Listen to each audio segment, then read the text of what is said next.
Good morning, friends. This is Aswani Sadhanarjun, and today we are going to start a very important topic of constitutional law, that is, preamble of Indian constitutional law.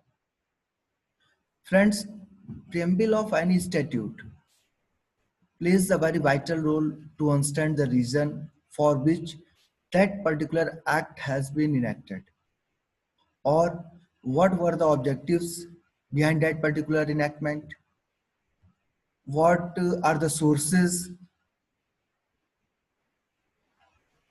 या हम कहें कोई भी act जब बनाया जाता है तो अगर उसका फिलॉसफी हम समझ लें कि क्यों बनाया गया वो act, because we all are aware that in a society every person has some rights, and it is the duty of the society to respect those rights, and it is the duty of the nation to protect those rights. इसीलिए उन rights को protect करने के लिए कुछ laws बनाए जाते हैं, और जब भी कोई लॉज बनाए जाते हैं, कोई इनेक्टमेंट बनाया जाता है, तो उसमें स्टार्टिंग में प्रियम्बल जरूर रखा जाता है। अब प्रियम्बल बहुत इंपॉर्टेंट रोल प्ले करता है अगर हमको ये समझना है कि उस एक्ट को बनाने के पीछे क्या फिलॉसफी है, क्या रीजंस है। क्योंकि जब भी कोई एक्ट बनाया जाता है, इसका मतलब ये हुआ कि कोई ना कोई प्रॉब्लम है सोसाइटी में, और उस प्रॉब्लम को रिमूव करने के लिए, लोगों के कुछ राइट्स वायलेट हो रहे हैं, उन राइट्स को प्रोटेक्ट करने के लिए किसी न किसी लॉ को बनाया गया है। तो जैसे अदर लॉज में प्रियम्बल का इंपॉर्टेंस होता है, ऐसे ही इंडियन कॉन्स्टिट्यूशन का जो प्रियम्बल है वो भी बहुत ज्यादा इंपॉर्टेंट रोल प्ले करता है।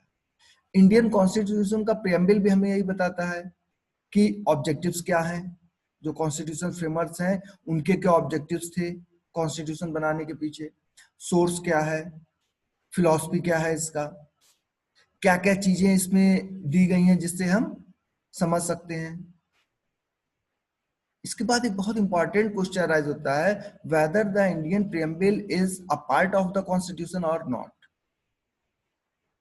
इन the case of in re Berubari, it was observed by the court that preamble is not a part of Indian constitution.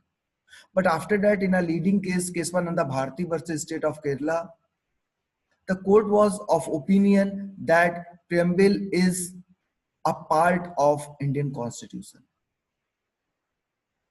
Question पूछा जाता है कि क्या प्रियम्बल इंडियन कॉन्स्टिट्यूशन का पार्ट है, तो इनरी बेरुवारी में इन्होंने कहा कि पार्ट नहीं है, लेकिन बाद में केशवानंदा भारती में इन्होंने कह दिया कि पार्ट है।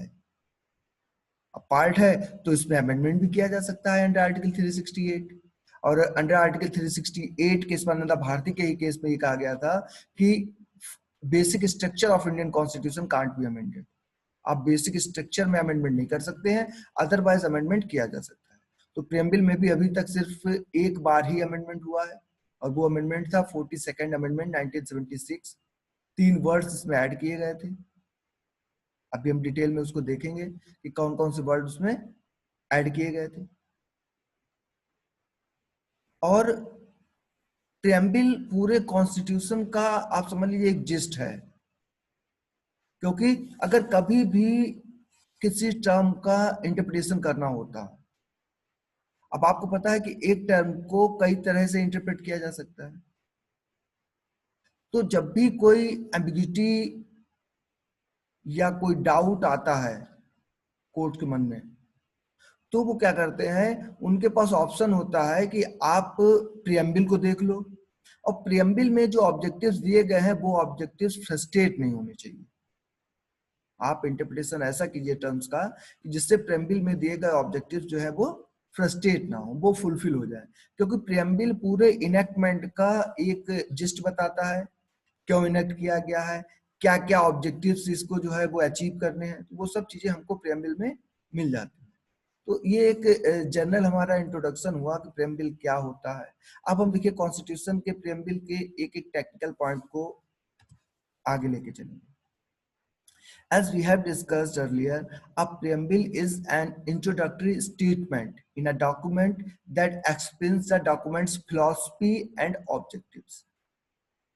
In a constitution, it presents the intention of its framers, the history behind the creation, and the core values and principles of the nation. जैसे कभी हमने डिस्कस किया कि प्रेम्बिल एक इंट्रोडक्टरी स्टेटमेंट होता है जो उस डॉक्यूमेंट्स के या उस एक्ट के फिलॉसफी को, ऑब्जेक्टिव्स को बताता है। इंटेंशन क्या था उसके फ्रेमर्स का, किस इंटेंशन को लेके उन्होंने इसको फ्रेम किया है, क्या हिस्ट्री थी पीछे की, क्यों जरूरत पड़ी इसके क्रिएशन की, कोर वैल्यूज क्या है, और नेचर के कुछ प्रिंसिपल्स क्या है। The preamble basically gives idea of following objects. अब प्रियम्बल क्या क्या आइडिया देता है? First, source of the constitution. What is the source of the constitution? Statement of its objectives, date of its adoption, nature of Indian state. Source क्या होगा constitution का, statement क्या होंगे, क्या ऑब्जेक्टिव्स होंगे, कब अडॉप्ट किया जाएगा, ये कब से इन्फोर्स होगा, नेचर क्या होगा इंडियन स्टेट का, ये सब चीजें बताता है। Now we are going to discuss components of preamble. इसके लिए एक बार प्रियम्बल को अगर आप पढ़ लेंगे तो बहुत इजी हो जाएगा। जैसे प्रियम्बल स्टार्ट होता है we the people of India से। We the people of India having solemnly resolved India into a sovereign, socialist, secular, democratic republic, ऐसे करके पूरा प्रियम्बल है। तो उसी प्रियम्बल को पूरा जो कंपोनेंट्स है उसको एक एक करके मैं डिस्कस करने जा रहा हूँ आपके साथ।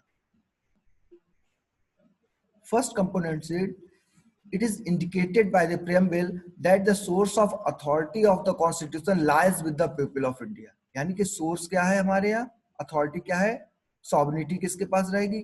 We the people of India।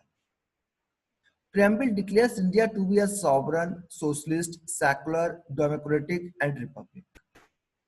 जैसे हमने कहा ना नेशन का स्टेटस ये बताता है प्रियम्बल। तो प्रियम्बल यहाँ पे ये डिक्लेयर करता है कि इंडिया आप कैसा स्टेट होगा, सॉवरन होगा, सोशलिस्ट होगा, सेकुलर होगा, डेमोक्रेटिक होगा एंड रिपब्लिक होगा। ये चीज रिवील की जाती है प्रियम्बल से।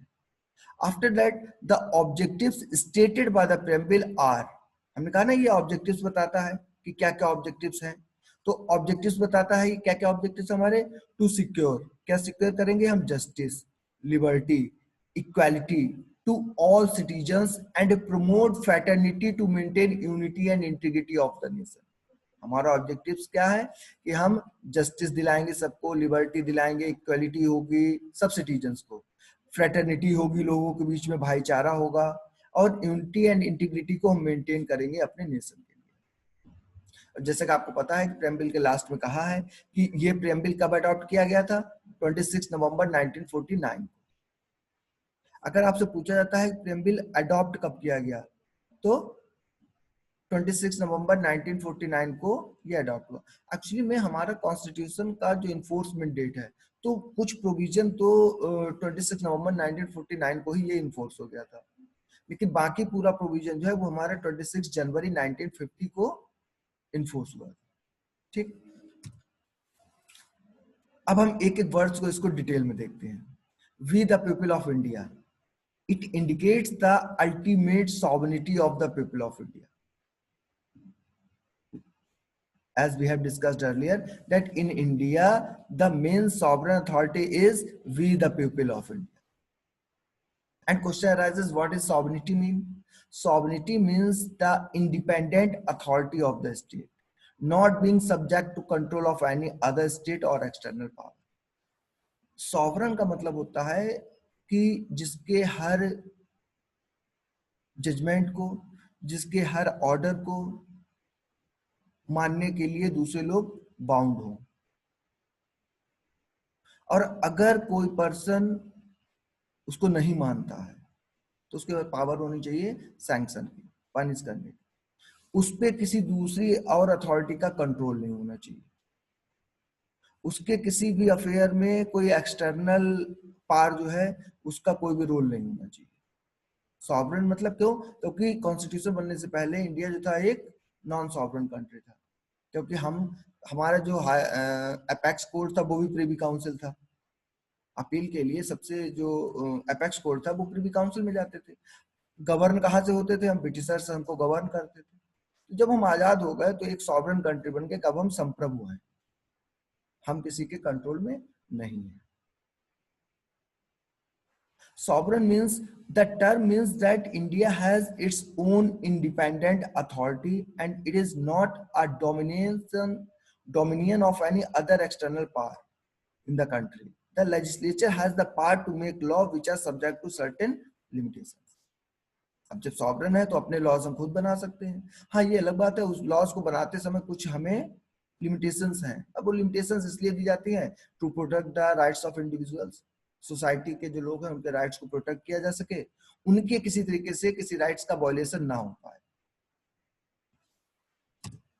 Socialist, the term means the achievement of socialist ends through democratic means. It holds faith in a mixed economy where both private and public sectors coexist side by side. And the term socialist was introduced in Indian Constitution by the 42nd Amendment 1976. Or we can say among three words, socialist is the first word which was introduced by 42nd Amendment 1976 in Indian Constitution. Socialist का मतलब होता है समाजवादी, और समाजवादी का मतलब होता है कि सोसाइटी के हर पर्सन को इक्वल चीजें मिले in the term of economy. ऐसा नहीं चाहे प्राइवेट सेक्टर हो पब्लिक सेक्टर हो, सबके साथ एक सबका विकास हो, ये सोशलिस्ट होते हैं। ये ना हो कि जो अमीर हैं वो बहुत अमीर होते चले जाएं, जो गरीब है वो बहुत गरीब होते चले जाएं। अगर आपको ध्यान हो और अगर आपने वैसे तो ना पढ़ा हो हिस्ट्री में, एक मूवी आई थी अभी the legend of Bhagat Singh करके, भगत सिंह की मूवी जो अजय देवगन वाली थी, उसमें एक समय अजय देवगन का ये स्टेटमेंट होता है, या मतलब आप भगत सिंह के लिए कह सकते हैं क्योंकि वो भगत सिंह का रोल प्ले कर रहे हैं। एक एचआरए होती है, हिंदुस्तान रिपब्लिक एसोसिएशन। बाद में जब भगत सिंह थोड़ी पावर में आते हैं तो वो इस एचआरए का नाम चेंज करते हैं। वो कहते हैं ये एचआरए नहीं होगा, वरना क्या होगा कि हमें आजादी तो मिल जाएगी लेकिन आजादी के बाद भी अभी जो पूंजीपति लोग हैं, जो ज्यादा अमीर लोग हैं, वही और अमीर होते चले जाएंगे, लेकिन जो हमारा मेन ऑब्जेक्टिव है आजादी का वो फ्रस्ट्रेट कर जाएगा। तो इसीलिए उन्होंने एचआरए का नाम चेंज किया, वो कर दिया HSRA, Hindustan socialist Republic association. उनका ये कहना था कि सभी लोगों का साथ में विकास होना चाहिए। तो ये सोशलिस्ट का वर्ड मतलब हो गया जो ऐड किया गया 42nd अमेंडमेंट से बाद में हमारे यहाँ। Secular, the term means that all the region in India get equal respect, protection and support from the state. It was the second term which was introduced by 42nd amendment of 1976 in Indian Constitution's preamble. अब secular, जैसे India Pakistan, India से पाकिस्तान अलग हुआ, पाकिस्तान एक Muslim country बन गया, Israel एक Muslim country है, नेपाल एक हिंदू राष्ट्र है। तो लोग या तो अपना हिंदू राष्ट्र बनाया या अपना मुस्लिम बनाया। सेकुलर का मतलब है कि हमारा अपना कोई एक रिलीजन नहीं है स्टेट का। We are going to respect all religions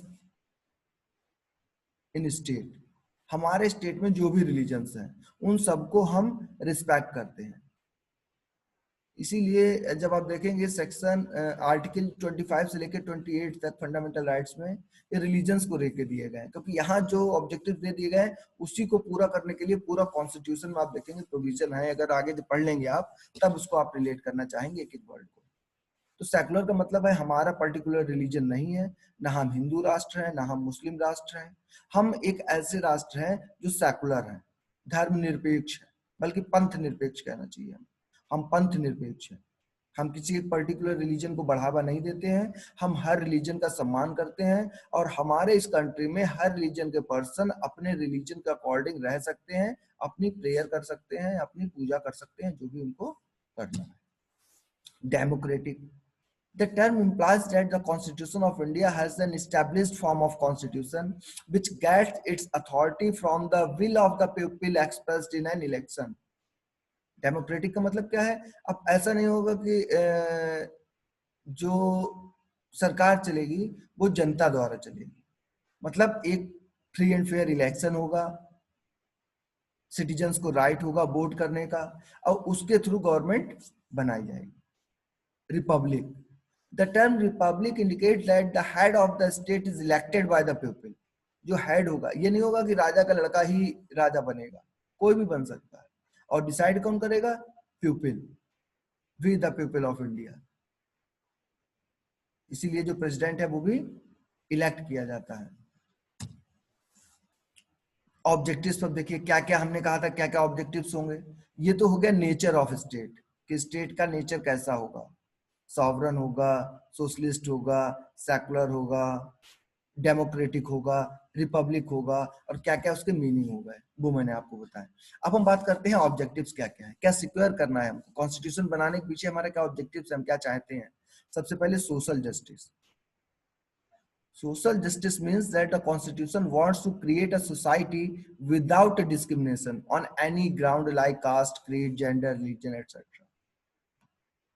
article 14 आप देखिए, equality before the law and equal protection of laws की बात करता है। 15, 16, 17, 18 ये सब डिस्क्रिमिनेशन के अगेंस्ट में। तो सोशल जस्टिस कब होगी? जब हम सबको एक जैसा अपॉर्चुनिटी प्रोवाइड कराएंगे, किसी के साथ कोई डिस्क्रिमिनेशन नहीं किया जाएगा, ये तो सोशल जस्टिस हो गई। ऐसे economic justice. Economic justice means no discrimination can be caused by people on the basis of their wealth, income and economic status.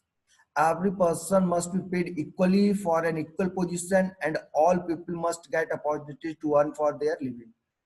पूरा जो डीपीएसपी है भरा पड़ा है इकोनॉमिक जस्टिस से ज्यादातर। Equal pay for equal birth और जितनी भी चीजें हैं, ये डीपीएसपी जो directive principles of state policy है उसमें ये सब चीजें दी गई हैं। इकोनॉमिक जस्टिस भी होनी चाहिए।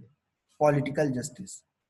पॉलिटिकल जस्टिस का क्या मतलब है कि जैसे हमने बताया ना कि ये जरूरी नहीं है कि हाँ राजा का बेटा ही राजा बनेगा, कोई भी बन सकता है। मतलब हर पर्सन के पास ये इक्वल अपॉर्चुनिटी है पॉलिटिकल अपॉर्चुनिटीज के लिए, कि आपको अवसर मिलेगा, आप इलेक्शन लड़िए और हाईएस्ट पोस्ट तक आप जा सकते हैं।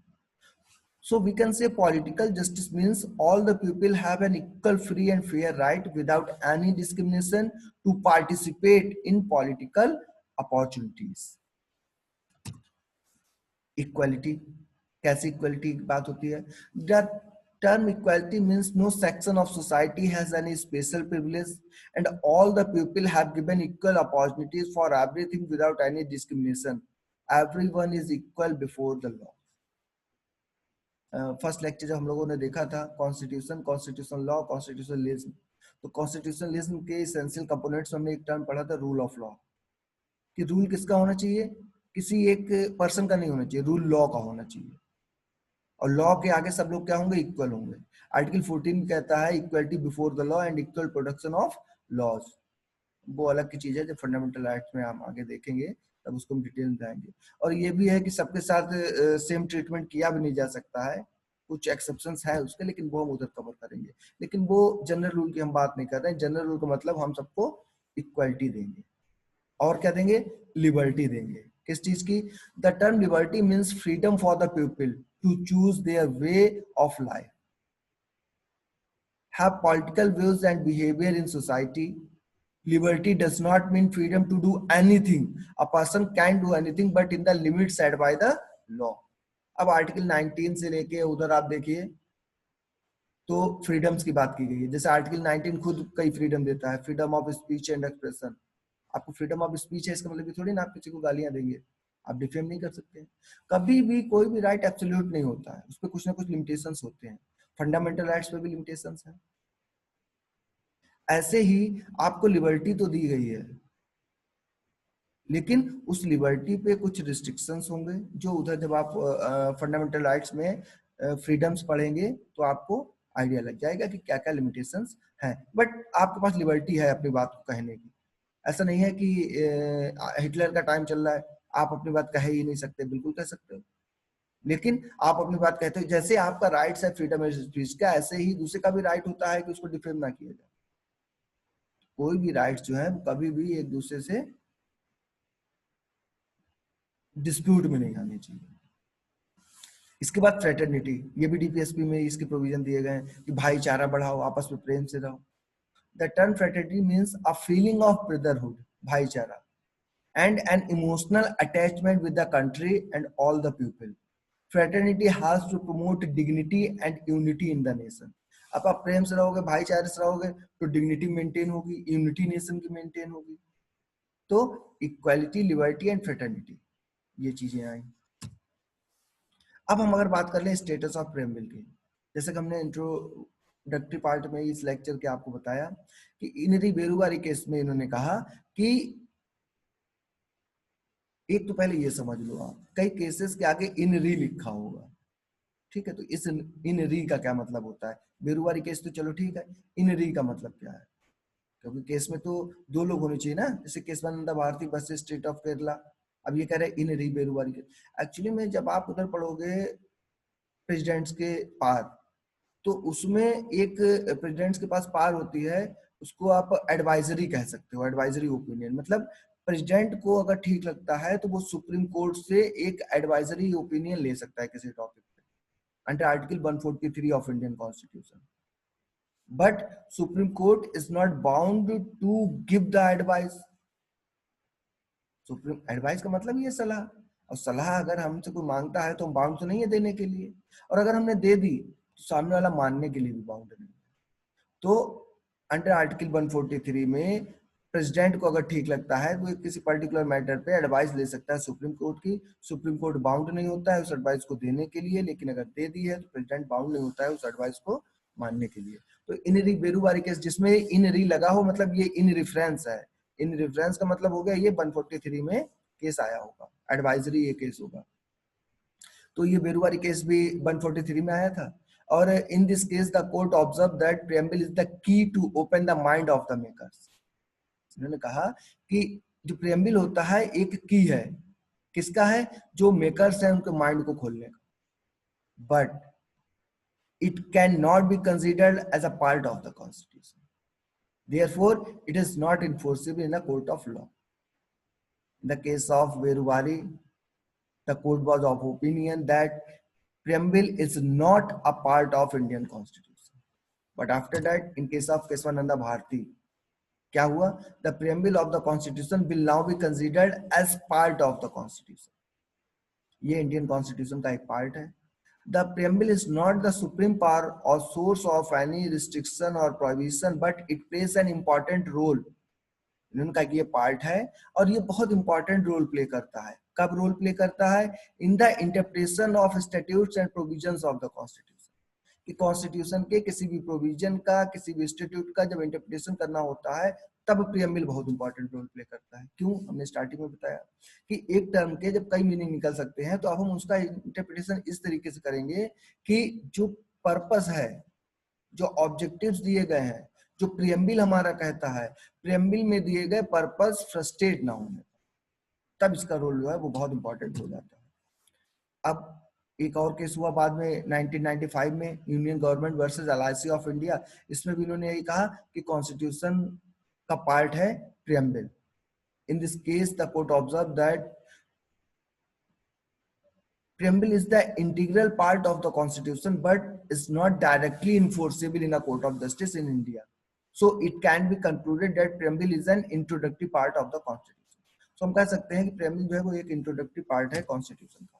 अमेंडमेंट की अगर हम बात करें, हमने पहले डिस्कस कर लिया कि अंडर आर्टिकल 368 में ये कहा गया था कि बेसिक स्ट्रक्चर में अमेंडमेंट नहीं किया जा सकता, अदरवाइज अमेंडमेंट किया जा सकता है, ठीक है।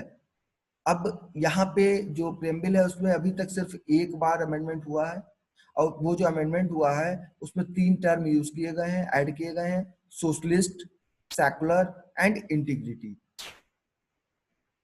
सोशलिस्ट और सेकुलर स्टार्टिंग में ऐड किया गया है, इंटीग्रिटी यूनिटी के बाद में किया गया। यहाँ पे एक चीज और इंटरेस्टिंग है, यूनिटी का मतलब होता है एकता, कि हम एक रहेंगे। इंटीग्रिटी का मतलब होता है अखंडता, मतलब हम अलग अलग नहीं होंगे। लगभग दोनों का मतलब एक ही है कि यूनिटी अगर होगी तो अलग अलग तो हम वैसे भी नहीं होंगे। इवन देन 42nd अमेंडमेंट के द्वारा 1976 में यूनिटी वर्ड के बाद इन्होंने इंटीग्रिटी ऐड किया। पर्पस क्या था? वो ये रिवील करना चाहते थे, बहुत अच्छे से समझाना चाहते थे कि हम एक तो हैं, लेकिन कभी कभी क्या होता है, लोग कहते हैं हम एक हैं, कल को कहते हैं नहीं हम अलग अलग हैं। इंटीग्रिटी का मतलब है हम एक हैं और चाह के भी आप अलग नहीं हो सकते, वरना प्रॉब्लम कितनी होती है। अभी तो लोग केवल ये कहते हैं कि हमें अलग स्टेट दे दो, जैसे यूपी से अलग हुआ उत्तराखंड, बिहार से अलग हुआ झारखंड, एमपी से अलग हुआ छत्तीसगढ़, ठीक है, तो ये आप देखा कितने स्टेट जो है वो हो रहे हैं। अगर ये इंटीग्रिटी टर्म ना होता तो हो सकता है कि कल को ये स्टेट कहते हैं कि हमें अलग राष्ट्र बना दो। अभी तो केवल यही कहते हैं कि हमें स्टेट बनाओ, केवल हम पार्ट इंडिया का ही रहेंगे। क्योंकि आपको पता है कि हमारे यहाँ डबल सिटीजनशिप का कॉन्सेप्ट है, मतलब सिंगल सिटीजनशिप का कॉन्सेप्ट है, जबकि अमेरिका में डबल सिटीजनशिप का कॉन्सेप्ट है। वहां पे पर्सन जो है वो अमेरिका का भी सिटीजन होता है और उस पर्टिकुलर स्टेट का भी सिटीजन होता है। हमारे यहाँ सिटीजनशिप केवल इंडिया की होती है। हाँ, डोमिसाइल हमारा अलग अलग स्टेट का हो सकता है, लेकिन जो सिटीजनशिप होगी वो इंडिया की होगी। तो ये मेरी समझ से प्रेम्बल पे इससे ज्यादा ना पढ़ना चाहिए, क्योंकि जो भी क्वेश्चंस आते हैं तो मोर देन सफिशिएंट है इतना ही। और इसके बाद फिर हम लोग कॉन्स्टिट्यूशन के आगे जो टॉपिक हैं उनको एक एक करके डिस्कस करेंगे। अच्छा यही रहेगा कि अगर आप डेली के डेली अपने इनको एक बार अच्छे से पढ़ लेंगे और अपनी लैंग्वेज में इसको नोट डाउन कर लीजिए आप, तो आपका एक अच्छा नोट्स भी बनता जाएगा आगे के लिए। और ये आपको बहुत इंपॉर्टेंट रोल प्ले कर सकता है अगर आप आगे कोई कंपटीशन देते हैं या अभी कोई कंपटीशन दे रहे हैं। बाकी वही है कि भाई अपना ध्यान रखिए अच्छे से, अपने पेरेंट्स की रिस्पेक्ट कीजिए, उनकी सब बात मानिए। सब बात इसलिए कह रहे हैं क्योंकि अभी उनकी बात हो सकता है आपको सही ना लगे, लेकिन कुछ समय बाद आपको लगेगा कि हाँ उनकी बात सही है, क्योंकि उनसे ज्यादा वेल विशर आपका कोई नहीं हो सकता है। बाकी अगर आपको लेक्चर समझ में आ रहा है तो इसको शेयर कीजिए, चैनल को सब्सक्राइब कर लीजिए।